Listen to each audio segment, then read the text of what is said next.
이번 시간에 우리가 살펴볼 건 바로 이 시에 대한 내용이에요. 우리의 언어, 말과 글로 아름답게 가다 놓은 걸 우리가 뭐라고 한다고 했었죠?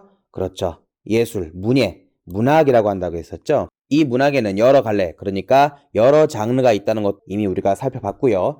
그 중에서 서정 갈래에 해당하는 게 바로 이 시가 된다고 우리가 지난 시간에 공부했던 겁니다. 그런데 여러분들 여기서 우리가 좀 생각을 해볼 게 있어요. 시를 왜 쓰는 걸까요? 그냥 쓰는 걸까요? 이것부터 우리가 좀 시작을 해봐야 될 것 같은데요. 우리가 애기였을 때를 한번 생각해보죠. 이제 막 말을 배워가는 옹알이 하던 때, 그때. 아니면 말을 배우기 이전에 우리도 분명 의사소통을 했을 거란 말이죠. 엄마 아빠한테 좋다 싫다 이런 것들을 분명 표현했을 텐데, 그쵸? 이렇게 놓고 보면 우리의 의사소통, 내가 무슨 생각을 하는지, 무슨 말을 하고 싶은지, 그거의 시작은 뭐다? 바로 감정 표현이라고 할 수 있겠죠. 좋으면 좋다, 싫으면 싫다. 그러니까 애기들이 좋으면 웃고 싫으면 울고 그런 거 아니겠어요? 아마 문학의 시작도 어떤 일이나 현상, 대상에 대해서 개인이나 집단의 이 감정을 표현하는 게 시작이었을 거라고 우리가 짐작해 볼 수 있어요. 앞에서 얘기했던 거 기억나나요? 원시인들이 뭔가 바라는 게 있으니까 우가우가 했을 거라는 내용. 무언가를 바라다 보면 당연히 감정이 나오게 되잖아요. 그래서 우리가 이 문학에서 감정을 표현하는 갈래가 바로 뭐다? 시라는 걸 우리가 알 수 있습니다. 그러니까 시는 감정을 표현하기 위해서 존재한다 라고 정리할 수 있는 거죠. 이걸 다시 얘기하면 우리가 시를 공부할 때 뭐에 집중해야 되는지가 나오는 거죠. 시를 공부할 때는 뭐에 집중한다? 감정을 어떻게 표현했는지에 우리가 집중해서 공부를 해야 한다는 그런 공부의 방향까지도 여기에서 살펴볼 수 있는 거죠. 그러니까 이제 시를 공부할 때는 무작정 시 내용, 본문을 훑는 것으로 시작하는 게 아니라 시라고 하는 것이 감정 표현이 목적인 그러한 갈래구나. 그러니까 우리가 이 감정을 어떻게 표현했는지 거기에 집중해야겠구나. 이런 식으로 마음가짐을 잡는 것이 중요하겠습니다. 한편 지금은 우리가 글로 쓰여진 것만 시라고 여기는 것 같은데 옛날에는 노래로도 불렸어요. 그리고 글자가 그쵸? 쓰여지기 이전에는 당연히 노래로도 불렸겠죠? 그래서 우리가 이걸 뭐라고 부르느냐? 시가라고 부릅니다. 여러분들 교과서나 문제집 보면 고전 시가라는 표현 들어봤죠? 이게 그래서 쓰이는 표현이죠. 원래 노래로 불렸던 이 시와 노래, 시가가 시간이 흐르면서 각기 다른 영역으로 분화가 된 거라고 우리가 정리할 수 있겠습니다. 물론 요즘에는 그쵸 글로 쓰여진 거와 노래로 부르는 게 그쵸 나뉘어져 있으니까 우리가 놓치기 쉬운 면이지만 근본적으로 시와 노래가 같은 거라는 거 짚고 넘어가면 좋겠습니다. 자, 이렇게 해서 우리가 시가 어떤 건지 간략하게 살펴봤습니다. 자, 이런 시는 수학처럼 딱딱 떨어지는 그렇게 공부할 수 있는 게 아니기 때문에 여러분들이 좀 어려워하는 것 같아요. 이제부터는 시를 어떻게 공부하면 되는지 시를 파악하는 7단계로 우리가 한번 들어가 보겠습니다. 자, 첫 번째는 시적 화자, 다른 말로 서정적 자아. 여기서부터 우리가 시작을 해봐야 돼요. 여러분들 시적 화자란 말은 아마 많이 들어봤을 텐데 여기서부터 우리가 차근차근 시작을 해봐야 돼요. 자, 아까 뭐라고 했었죠? 시는 감정을 표현하는 갈래다. 그럼 먼저 여기서 가장 먼저 나와야 하는 질문이 바로 뭐냐? 누구의 감정을 표현하느냐예요. 그래서 가장 먼저 해야 될 질문 바로 누구의 감정이냐? 요게 중요한 건데 그 누군가가 바로 누구냐? 시적 화자라는 거죠. 자, 우선 화자는 말하는 이란 뜻이에요. 시에서 나라고 나오는 존재, 다른 말로는 서정적 자아라고 하는 존재죠. 나를 어려운 말로 뭐라고 하느냐? 자아라고 해요. 서정이란 말은 우리가 이미 살펴봤지만 감정을 표현한다는 뜻이거든요. 그러니까 이 서정적 자아는 무슨 뜻이다? 감정을 표현하는 나, 감정을 노래하는 나라는 뜻이 되는 거죠. 시가 시적 화자의 감정을 표현하는 갈래라는 거 이미 우리가 살펴봤잖아요. 그러니까 시적 화자나 서정적 자아는 결국 같은 뜻이 되는 거죠. 그러면은 시적 화자가 왜 중요한지 한번 우리가 다른 차원에서 살펴볼까요? 우리 자신도 그렇고 우리가 키우는 반려동물, 갓 태어난 아기를 봐도 그렇고 아까 얘기했듯이 의사 표현의 시작이 바로 뭐다? 좋다 싫다 하는 감정 표현이라는 거죠. 바로 이 문학의 시작도 이런 감정 표현에서부터 시작을 했을 텐데 이렇게 시를 통해 표현되는 감정의 주체가 바로 나라고 하는 시적 화자라는 거죠. 오늘 밤 주인공은 나야 나 라고 외치는 그 노래 가사처럼 나가 바로 시의 주인공이니까 시를 공부할 때 가장 먼저 파악해야 될 개념이 바로 요 나라고 하는 시적화자라는 거죠. 정리하면 인간의 우리의 가장 중요한 의사표현이 바로 감정의 표출이고 그 감정의 표출수단 중에서 대표적인 게 바로 문학의 시이며 이 시의 주인공이 바로 뭐다? 시적화자라는 거. 됐죠?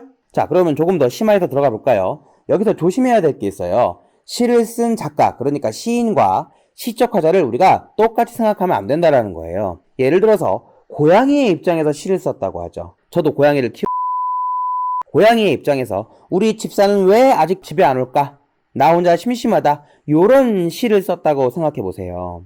여기서 시적화자는 누구죠? 그렇죠. 고양이죠. 그렇지만 작가는 고양이가 아니잖아요. 이 경우에는 사람이 고양이의 입장에서 감정을 표현했다라고 할 수 있겠죠. 이것만 봐도 우리가 알 수 있는 것보다 작가, 그러니까 시인과 시적화자는 전혀 별개의 존재로 우리가 여겨야 한다는 거죠. 굳이 우리가 시인, 그러니까 작가가 누군지를 신경 쓴다면 그거는 뭐가 된다? 표현론적 관점이라고 해서 우리가 따로 문학작품을 감상하는 감상 방법, 감상 관점에서 따로 다룬다라는 겁니다. 시 자체를 가지고 얘기할 때는 시적 화자에만 집중을 하는, 그러니까 시적 화자와 시인을 별개의 존재로 인식해야 한다는 거 꼭 명심하세요.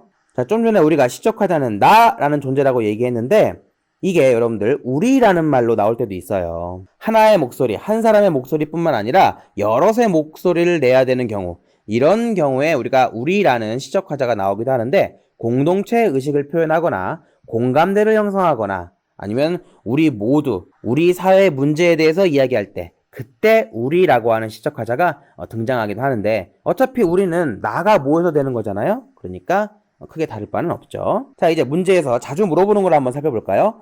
본격적으로 시에서 이 시적 화자가 어떻게 드러나 있는지 이거에 우리가 집중해 봐야 돼요. 두 가지로 나뉘는데 시적 화자는 겉으로 드러나기도 하고 겉으로 드러나지 않기도 해요. 이건 좀 중요하니까 우리가 빨강색으로 한번 표시해 볼까요? 시는 시적 화자의 감정을 표현하는 게 존재 이유라고 했잖아요. 그게 직접적으로 제시되어 있느냐 아니면은 간접적으로 나타나 있느냐의 차이일 뿐이에요. 직접 제시라는 건 나 또는 우리 같은 이 시어가 쓰여 있다라는 거고 간접 제시라고 하는 건 누구인지 명확하게 표시되어 있지 않다라는 걸 뜻해요. 여러분들 일기 쓰는 걸 생각해 보세요. 나는 행복해 라고 했다면 이건 시적 화자가 겉으로 드러나 있는 거라고 얘기할 수 있죠.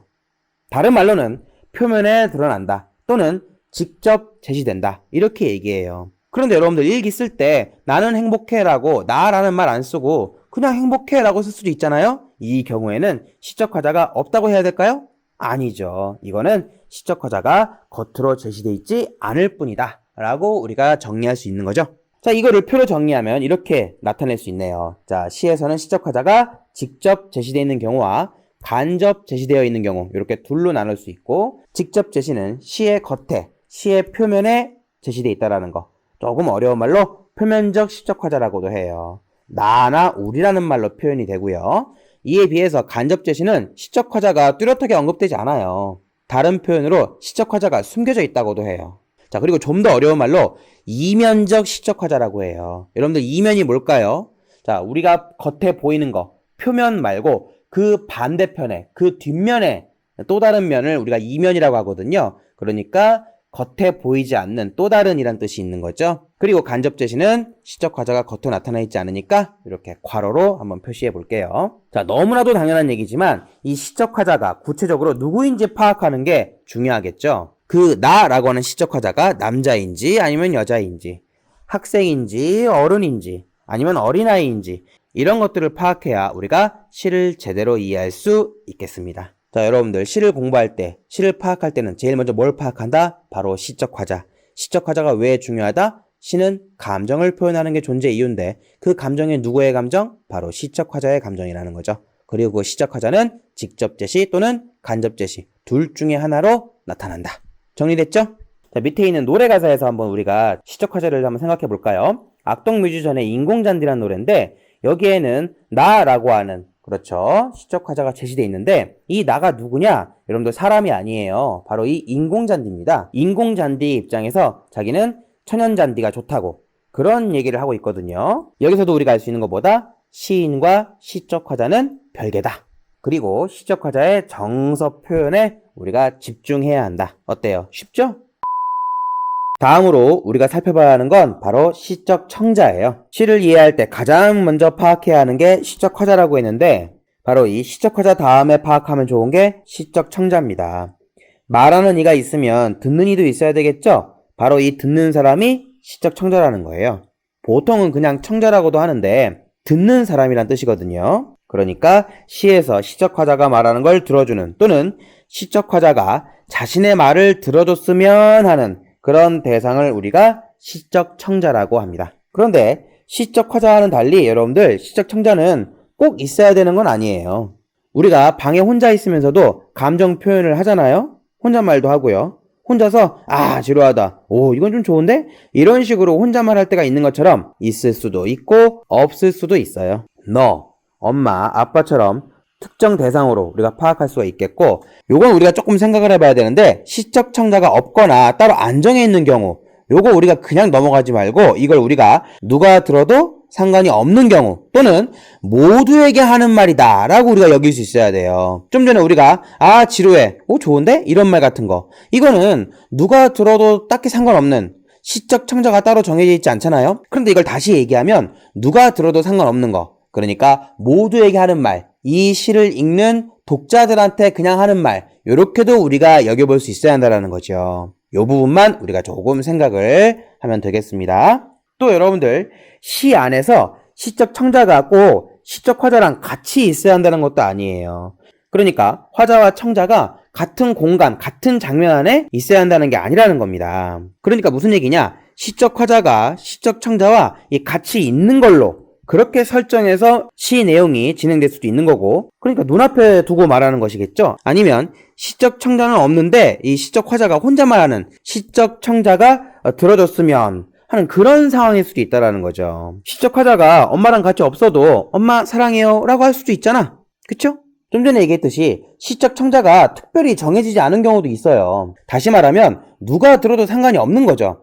오늘 날씨 참 좋다 라고 했다면 시적 청자가 정해지지 않은 그러니까 청자가 따로 없는 다시 얘기해서 누가 들어도 상관없는 그러니까 독자한테 하는 얘기다 라고 얘기할 수도 있겠네요. 대표적인 시적 청자로는 너가 있죠. 물론 이 너 말고 엄마라든가 아빠라든가 선생님이라든가 이렇게 특정 인물이나 토끼야, 청춘이여 이런 사물, 사상도 전부 다 청자가 될 수 있는 거죠. 그러면 이렇게 시적 청자를 파악하면 뭐가 도움이 되느냐? 시의 내용과 주제를 빨리 파악할 수 있어요. 엄마 아빠 사랑해요 라는 내용의 시가 있다면 이 시의 주제가 부모님에 대한 사랑이라고 파악을 빨리 할 수 있잖아요. 그러니까 시적 화자가 누군지를 파악하는 게 바로 시의 내용과 주제를 이해하는데 큰 도움이 되더라 라고 얘기할 수 있겠네요. 정리하자면 시에서 시적 청자는 있을 수도 있고 없을 수도 있다라는 거 그리고 시적 청자가 명확하면 내용과 주제를 파악하는데 큰 도움이 된다라는 거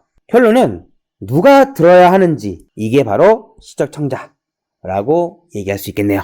자 여러분들 레벨이들 노래 가사 한번 살펴볼까요? 여기 나오는 배드보이가 바로 누구죠? 그렇죠? 바로 너죠? 시적 화자인 나가 너한테 하는 얘기라는 거 우리가 쉽게 파악할 수 있죠? 세 번째로 파악해야 될 내용은 바로 시적 대상이에요. 시적 대상은 시적 화자가 무엇에 대해서 말하고 있느냐를 따져보는 거 바로 요게 시적 대상이 되는데 시의 소재라든가 재제를 찾는 걸 말하죠. 시에 쓰인 여러 이 글감, 재료를 우리가 소재라고 하고요. 그 소재들 중에서 주제를 드러내는 데 가장 크게 기여하는 걸 재제라고 따로 부릅니다. 그러니까 이 시적 화자가 무엇에 대해서 노래하느냐 이 문제의 답은 사실 간단해요. 이 세상의 모든 것, 심지어는 존재하지 않는 그 무엇도 시의 대상, 시적 대상이 될 수 있다. 이렇게 우리가 시작을 해볼 수 있는 거죠. 다른 말로 표현해보면은 시적 대상은 시적 화자의 정서가 생겨나는 그 바탕, 시작이라고 할 수 있어요. 시에서 자주 나오는 시적 대상은요, 그러니까 소재죠. 셀 수 없을 정도로 많아요. 그 종류로만 살펴봐도 일단 인물이 대상이 될 수가 있겠죠. 그리고 사물, 동물, 그 다음에 식물, 그러니까 동물, 식물, 이 자연, 그리고 추상적인 개념이라든가 어떠한 감정, 그 다음에 이 사상, 이런 식으로 이 종류만 봐도 엄청 다양하죠. 그러니까 우리가 어떻게 해야 한다? 평소에 시를 많이 감상해 둘 필요가 있죠. 시적 대상이 같거나 비슷하면 아무래도 내용이나 주제도 비슷한 경우가 많거든요. 예를 들어서 어머니가 시적 대상이라면 이 그리움의 정서와 연결되는 경우가 많거나 이 민주주의를 주제로 하는 작품들은 이 민주주의를 과연 어떻게 나타내는지 그런 것들을 살펴보는 게 바로 공부라고 할 수 있겠죠. 한편 이 시적 대상은요, 좀 어려운 말로 주관화된 대상이다라고 우리가 부를 수 있어요. 주관화라는 말은 뭐냐면 누군가의 생각이 들어갔다, 이렇게 우리가 얘기할 수 있는데, 이 시는 결국 시적화자의 감정, 생각을 표현하는 거잖아요. 그리고 시적화자가 어떤 대상에 대해 노래할 때는 이 시적화자와 상관없는 대상이 아니라 시적화자의 어떤 감정, 정서, 인식, 느낌, 생각, 마음에 의해서 그 대상이 가다듬어지거든요. 재구성된다고 할 수 있어요. 그러니까 우리가 뭐라고 얘기할 수 있다? 시에 쓰인 대상은 시적 화자에 의해서 주관화된 대상이다 라고 얘기할 수 있는 거죠. 더 쉽게 얘기하자면 결국 어떤 대상을 있는 그대로 보는 게 아니라 시적 화자 자신의 감정으로 바꿔서 얘기한다라는 거예요. 더 간단하게요? 내가 기분이 안 좋으면 그 무엇도 기분이 안 좋고, 내가 기분이 좋으면 어떤 것이라도 기분이 좋게 보이는 거, 이렇게 우리가 얘기할 수 있는 거죠. 이걸 우리가 주관화라고 얘기할 수 있는 겁니다. 그리고 앞서 살펴봤던 시적 화자, 시적 청자, 시적 대상, 이 순서대로 시를 파악하면 좀 더 체계적으로 작품을 파악할 수 있다는 거죠. 그리고 더 중요한 건 이 셋을 구분해야 할 때가 있다는 거예요. 예를 들어 볼까요? 엄마, 치킨이 너무 맛있어 라는 시가 있다고 생각해 봤을 때 시적 화자는 겉으로 드러나지 않는 나예요. 그럼 청자는 누구죠? 엄마죠. 대상은요? 치킨이네요. 자, 이런 경우는 시적 화자와 시적 청자와 시적 대상이 딱딱 구분되니까 별로 어려울 게 없어요. 그런데 너 오늘 정말 예쁘다 라고 나가 너한테 얘기한다면 시적 대상과 청자가 어떻게 되죠? 일치되죠. 그런데 너한테 저 하늘의 구름이 솜사탕 같아 라고 노래한다면 청자와 대상이 어떻게 돼요? 달라지죠. 이럴 때는. 또 한편으로는요, 나가 나 자신에게 이왕 세상에 태어났으니까 즐겁게 살자 라고 말을 했다면 이때는 시적 화자와 시적 청자와 시적 대상이 모두 나가 되기 때문에 이럴 때는 우리가 이 셋을 명확하게 구분해 줄 수 있어야 하는 거겠죠. 나는 지금 제대로 살고 있는 걸까? 이런 내용이라고 할 때도, 이런 경우도 시적 화자와 시적 대상을 우리가 구분해 줄 수 있어야 되겠습니다. 이렇게 시적 화자와 시적 청자 그리고 시적 대상을 모두 구분해서 우리가 파악해야 된다는 거 잊지 마세요. 자, 이 노래 가사에서 우리가 시적 화자, 시적 청자 그리고 시적 대상 한번 살펴볼까요? 먼저 시적 화자는 나라고 얘기할 수 있겠네요. 자, 그럼 청자는요? 너라고 우리가 얘기할 수 있는데 꼭 너가 지금 여기에 없더라도, 그러니까 시적 화자와 같이 있지 않다라고 여길 수도 있겠죠? 시적 대상은 너와 나, 그러니까 우리라고 얘기할 수 있겠네요. 자, 이게 처음에만 좀 헷갈리지 알고 보면 별거 아니에요. 시를 이해하는 네 번째 단계는 바로 시적 상황입니다. 시적 화자, 시적 청자, 시적 대상까지 나왔으면 이 세 가지 요소들이 어떤 상황, 어떤 장면에 놓여 있느냐를 우리가 생각해 봐야 되는 거죠. 이 셋이 어떤 상황에 놓여 있느냐에 따라서 시의 내용, 그리고 주제가 달라지니까요. 물론 시 작품마다 이 상황은 다 다르게 나와요. 그런데 우리가 크게 세 가지로 분류해 볼 수 있어요. 첫 번째는 무엇이다? 긍정적인 상황이에요. 두 번째는 무엇이다? 부정적인 상황이에요. 세 번째는 무엇이다? 이도저도 아닌 상황. 이렇게 우리가 정리해 볼 수 있어요. 긍정적 상황의 예로는 합격이라든가 생일 같은 경우를 들 수 있겠고요. 부정적인 상황의 예로는 탈락, 그러니까 불합격이라든가 이별, 이런 것들을 우리가 얘기해 볼 수 있겠죠. 그리고 긍정적이지도 않고 부정적이지도 않은 거, 이런 거는 이 풍경에 대해서 얘기할 때, 예를 들면 책상 위에 가방이 있다, 이런 식으로 얘기하는 것들이 바로 요 긍정적이지도 않고 부정적이지도 않은 그런 상황에 속한다고 할 수 있겠죠. 그런데 여러분들이 이렇게 생각해 볼 수도 있죠. 난 생일 별론데? 이런 의문 가질 수 있는데요. 여기서는 일반적인 걸 떠올리면 됩니다. 자, 여기서 이 분위기 그대로 어디로 넘어가느냐? 다섯 번째 인식으로 넘어가요. 이 다섯 번째 인식이 제일 중요하다고 할 수 있는 거죠. 자, 시는 왜 존재한다? 시적 화자의 감정, 정서를 표현하기 위한 거거든요. 그게 바로 요 다섯 번째 인식 단계에서 우리가 파악해야 될 내용이죠. 바로 시적 화자가 어떻게 받아들이느냐 하는 문제. 그걸 정서라고 부르든 느낌이라고 부르든 감정이라고 부르든 생각이라고 부르든 하여튼 뭐라고 부르든 간에 이 인식 단계가 중요하다고 할 수 있더라. 이걸 우리가 단순히 감정이라고 하지 않고 인식이라고 하는 건 이 단계에서 꼭 좋다 싫다 이런 감정만 파악하는 건 아니기 때문에 그래요. 시척하자가 어떤 무언가를 어떻게 받아들이는지 포괄적으로 살펴봐야 되기 때문이죠.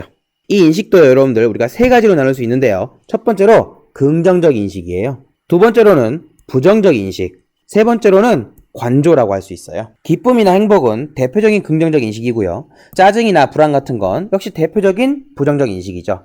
여러분들이 관조를 좀 낯설어 할 수 있는데 관조는 가만히 바라본다는 뜻이에요. 책상 위에 연필이 있다. 이건 우리가 관조라고 할 수 있겠죠. 근데 여기서 여러분들 중요한 게 나오는데요. 우리가 상황과 인식을 지금 한꺼번에 살펴보고 있잖아요. 왜 그러냐? 바로 시적 상황과 인식을 우리가 구분해서 파악할 수 있어야 하기 때문이에요. 이게 무슨 말이냐면요. 긍정적인 상황이라고 해서 무조건 인식이 긍정적이지 않다라는 거고요.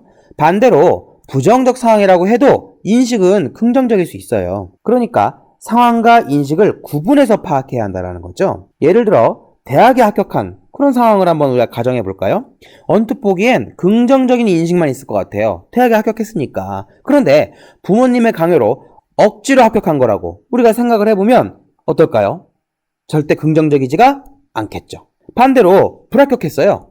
그럼 어떨까요? 부정적인 인식, 그러니까 슬픈 마음이 들 것 같지만 억지로 쓴 학과였는데 탈락했다. 그럼 어때요? 마음이 홀가분해져가지고 기쁠 수 있잖아요. 생일도 마찬가지죠. 보통 우리 생일은 긍정적이지만 생일 얼마 전에 이 사귀던 사랑하던 사람과 헤어졌다고 생각해 보세요. 그래서 생일을 혼자 쓸쓸히 맞이한다. 과연 그 생일이 기쁠까요? 슬플까요? 자, 여기서도 알 수 있듯이 우리가 시적 상황과 인식은 철저하게 분리해서 구분해서 파악을 해야 한다는 겁니다. 자, 이 노래 가사에서 우리 한번 방금 배웠던 내용을 되짚어 볼까요? 자, 상황은 어떤 상황? 이별 실현입니다. 자, 제목부터가 사랑을 했다잖아요. 사랑을 했다. 이별을 마주한다. 그런데 거기에 대한 인식은 어떻죠? 괜찮은 결말이다. 그거면 됐다. 널 사랑했고 사랑받았으니 난 이걸로 됐어. 그거면 충분해. 자, 이런 식으로 상황과 인식이 서로 반대가 되는 경우를 우리가 살펴볼 수 있다는 거죠. 물론 상황과 인식이 똑같이 긍정적이거나 똑같이 부정적이거나 이거는 뭐 더 말할 것도 없이 쉽게 파악할 수 있겠죠?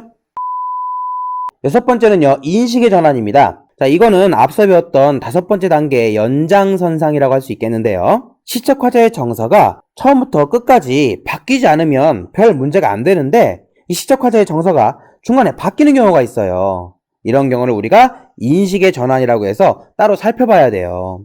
그리고 당연한 얘기겠지만 바뀐 다음의 정서가 중요하겠죠. 결론이 뭐다? 시적화자의 정서, 그러니까 인식이 바뀌는지 바뀌지 않는지를 살펴야 한다.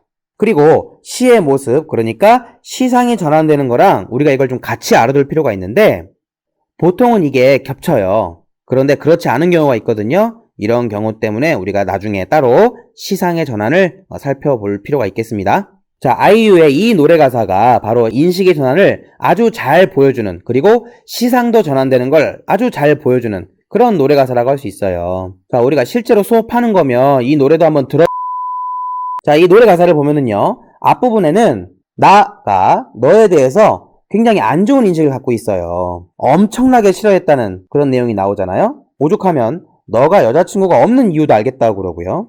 그런데 며칠 뒤에 어느새 나도 모르게 거짓말처럼 네 생각이 난다. 나한테 사랑을 달라. 네 곁에 있고 싶다. 이런 얘기를 하고 있죠. 그러니까 요 부분에서 어떻게 되고 있다? 시상, 인식이 전환되고 있다 라고 얘기할 수 있는 거죠. 쉽죠? 여러분들 조금만 힘내세요. 이제 거의 다 왔습니다. 마지막 7번째 단계는요, 의지, 다짐, 요걸 우리가 파악하는 단계입니다. 구체적으로 얘기하면 시적화자의 의지가 있느냐 없느냐 이걸 찾아보는 건데, 자, 의지는요 말 그대로 무언가 하려는 마음, 그걸 우리가 의지라고 하죠. 우리가 일상에서 의지가 필요한 경우가 많이 있잖아요. 운동, 공부, 다이어트 이런 것들은 전부 다 의지가 구체적으로 들어가 보겠습니다. 의지는 어떠한 일을 이루고자 하는 마음인데 보통 시에서 말하는 의지는 적극적인 의지를 말합니다. 시적화자가 무언가 하고자 하는, 말하고자 하는 태도, 그걸 우리가 의지라고 하고 다짐이라고 할 수도 있어요. 여기까지 보면 이게 별 문제가 안 돼 보이는데 우리가 고등학생이잖아요. 그러니까 좀 더 깊이 있게 들어가 보면 이 의지를 두 가지로 나누는 경우가 있기 때문에 우리가 좀 조심해야 한다는 겁니다. 의지를 적극적이냐 소극적이냐 이렇게 둘로 나눠볼 수 있는데 적극적 의지는 뭐다? 우리가 보통 알고 있는 조금 전에 언급한 어떤 일을 이루고자 하는 마음에서 행동하려고 하는 태도, 그 말하려고 하는 태도가 매우 강한 거. 이걸 우리가 적극적 의지라고 해요. 거기에 비해서 소극적 의지는 소망이나 희망을 뜻해요. 그냥 바라는 거. 이렇게 구분할 수 있는 거죠. 그럼 이 둘이 헷갈리지 않느냐라고 할 수 있는데 다행인 점은요. 적극적인 의지를 보통 그냥 의지라고 하고 소극적인 의지는 소극적이라고 굳이 안 하고 소망이나 희망이라고 얘기하는 경우가 많다라는 거예요. 그래서 평소에는 거의 신경 쓰지 않아도 됩니다. 그래서 여기 보면 적극적 의지는 뭐라고 줄여서 얘기한다? 그냥 의지. 이렇게 줄여서 얘기하는 경우가 보통이에요. 자, 그러면 이제 우리가 말 뜻으로 구분하는 게 아니라 실제 예를 통해서 적극적 의지, 그러니까 그냥 의지와 소극적 의지, 희망, 소망을 구분해 볼 수 있어야 되겠죠? 배가 고플 때요, 여러분들. 하늘에서 감 떨어지기 기다리는 건 소극적 의지, 그러니까 희망, 소망이에요. 그런데 전화로 배달 음식을 시키거나 아니면 라면이라도 직접 끓이는 거, 이건 우리가 뭐라고 얘기할 수 있다? 적극적인 의지라고 할 수 있는 거죠. 뭔가 해야지, 행동으로 옮기려는 그 마음, 이걸 우리가 의지, 적극적 의지라고 한다. 거기에 비해서 소극적 의지는 소망, 희망과 같은 개념이다. 그냥 바라는 거라고 얘기할 수 있겠죠. 그래서 소극적 의지가 드러나는 작품을 희망적 또는 소망적이라고 이렇게 설명하는 경우가 많고요. 그리고 비록 소극적이지만 이러한 성격이 있는 걸 우리가 의지적이라고 얘기하기도 해요. 그러니까 이 둘을 너무 구분지어서 따로따로 파악하기보다는 같은 계열에서 우리가 파악할 필요가 있겠습니다. 우리가 쉬운 예로 더 한번 정리해 볼까요?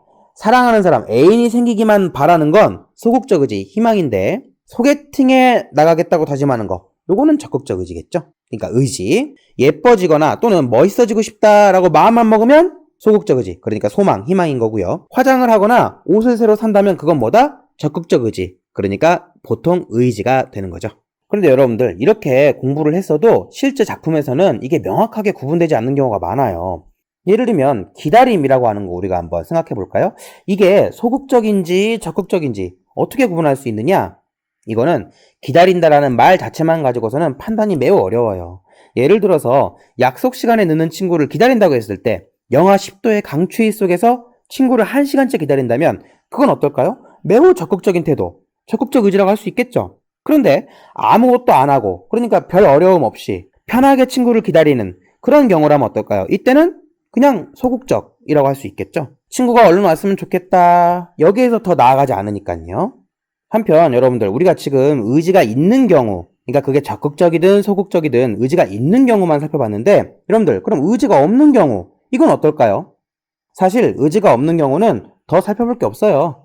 더 언급할 내용이 없는 거니까 그냥 마무리하면 되거든요.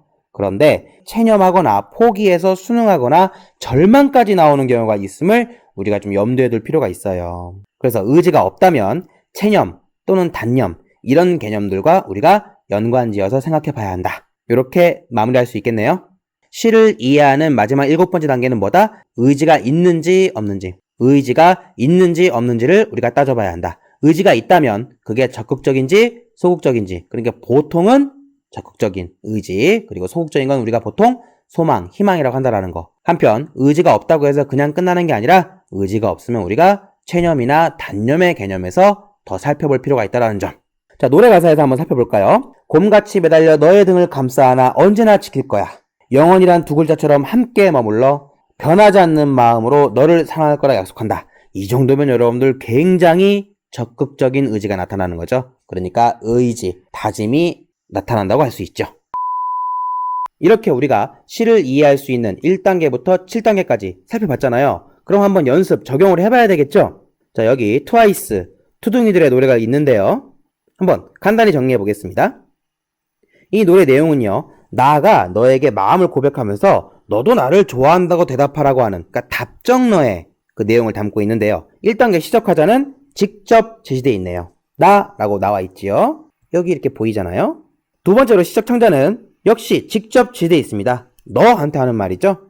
선택은 너의 마음이라고 하는데 사실 선택권이 없죠. 이럴 거면 애초에 왜 물어보... 3단계 시작 대상은요, 너 또는 사랑에 대해서 얘기하고 있다고 할 수 있겠죠. 그럼 어떤 상황이죠? 굉장히 긍정적인 상황이죠. 사랑에 빠져 있으니까요. 그럼 인식도 어때요? 긍정적이네요. 중간에 인식이 바뀌나요? 아, 생각해보니까 너가 별로야? 이런 거 없죠? 인식의 전환은 없습니다. 마지막 의지는 어떤가요?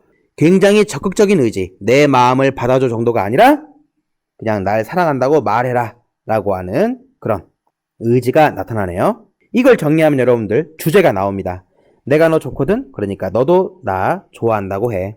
답은 이미 정해져 있어. 이게 이 작품의 주제라고 할 수 있고요. 이거를 우리가 흔히 문제집이나 참고서에서 보는 그런 식으로 정리를 하자면 사랑에 대한 확신과 적극적인 구애라고 거창하게 얘기할 수 있는 거죠. 아주 심플하고 간단하게 넌 내 거야. 끝!